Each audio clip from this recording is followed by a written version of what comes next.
গরম হবে না, ঠান্ডা হবে না, শীতল ছায়ার মতো হবে। যে রাত, যেই দিন, যে রাতে লাইলাতুল কদর হবে, সে রাত কি হবে না, গরম হবে না, একেবারে ঠান্ডা হবে না, কি হবে, মধ্যমপন্থী হবে। কারণ জিবরাইল আলাইহিস সালাম 70,000 ফেরেশতাদের দল নিয়ে যখন জমিনে আসে, তখন তাদের পাখার যে বাতাস, সেই বাতাসের কারণে আল্লাহ পাক রব্বুল আলামিন এই জমিনের সমস্ত গরম, অশান্তিময় যে আবহাওয়া আল্লাহ দূর করে দেন। সুবহানাল্লাহ।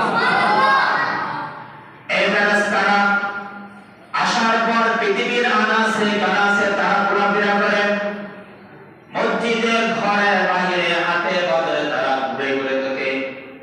কোন কোন মানুষ ইবাদতরত অবস্থায় রয়েছেন, সিজদারত অবস্থায় রয়েছেন, তওবারত অবস্থায় রয়েছেন, কারা জিকির করে তারা ঘুরে ঘুরে দেখে। যে সমস্ত মানুষ নামাজরত অবস্থায় থাকবে, জিকিররত অবস্থায় থাকবে, তাসবিহ তাহলিলরত অবস্থায় থাকবে, জিবরাইল আলাইহিস সালাম এবং তার বাহিনীর সমস্ত ইবাদতকারীর জন্য মাগফিরাতের দোয়া করেন। সুবহানাল্লাহ। আমার জন্য, আপনাদের জন্য যদি ফেরেশতা জিবরাইল আলাইহিস সালাম যদি আল্লাহর দরবারে ক্ষমা করার জন্য যদি দোয়া করে, ফেরেশতাদের দোয়া কবুল হবে কি হবে না? হবে। তারা কি মাফ করে? না। আমাদের মত পাপিষ্ঠ না, আমাদের জবান নাফাক, আমাদের দৃষ্টি শক্তি নাফাক, শ্রবণ শক্তি নাফাক, আমাদের কলম নাফাক, আমাদের আকল বুদ্ধি জ্ঞান নাফাক, তাদের কিছু নাফাক আছে না। আল্লাহ পাকের দরবারে যখন ফেরেশতারা হাত তুলে আপনাদের জন্য, আমার জন্য যখন দোয়া করে, সাথে সাথে তাদেরকে সাক্ষী রেখে সমস্ত ইবাদতকারীদেরকে ক্ষমা করে দেন কে? আল্লাহ। প্রত্যেকে বলি আলহামদুলিল্লাহ। আলহামদুলিল্লাহ। তাহলে আমরা প্রত্যেকে ইবাদত করার জন্য রাজি আছি তো ইনশাআল্লাহ? মুহাম্মাদুর রাসূলুল্লাহ সাল্লাল্লাহু আলাইহি ওয়াসাল্লাম বলেন, লাইলাতুল কদর কখন হবে নির্দিষ্ট আমার কাছে নাই। তবে তোমাদেরকে একটা ধারণা দিয়ে দিই, রমজান মাসের শেষ 10টা রাত তোমরা তালাশ করো। বিশেষ করে তোমরা যে বেজর রাতগুলো রয়েছেন, সে বেজর রাতে তোমরা তালাশ করো। যে কোন একটা রাত তোমরা পেয়ে যাবা।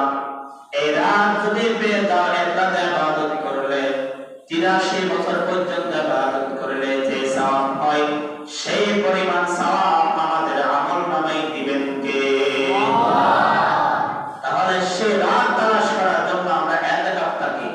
এখানে তো অনেকেই থেকেছে, এখানে কি উজর করার জন্য, দুষ্টামি করার জন্য, মারামারি দেওয়ার জন্য তোমরা কি ইতিকাফ থেকেছ?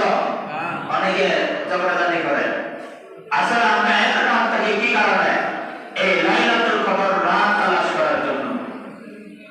মুহাম্মাদুর রাসূলুল্লাহ সাল্লাল্লাহু আলাইহি ওয়াসাল্লাম বলেন, যারা আল্লাহকে রাজি করার জন্য একটি ঘন্টা, একটা রাত বা একটা দিন যদি কেউ ইতিকাফ থাকে, আল্লাহ পাক রব্বুল আলামিন তার কাছ থেকে জাহান্নামকে 3 কদম দূরে রাখবেন। সুবহানাল্লাহ। যারা এখানে ইতিকাফ থেকেছেন, তাদের কাছ থেকে জাহান্নাম দূরে যাবে 3 কদম। মানে 1 কদম হলো আসমান আর জমিনের পার্থক্য। যারা ইতিকাফ থেকে এটা তো জাহান্নাম দূরে যাবে কত দূরে? 3 মানে 3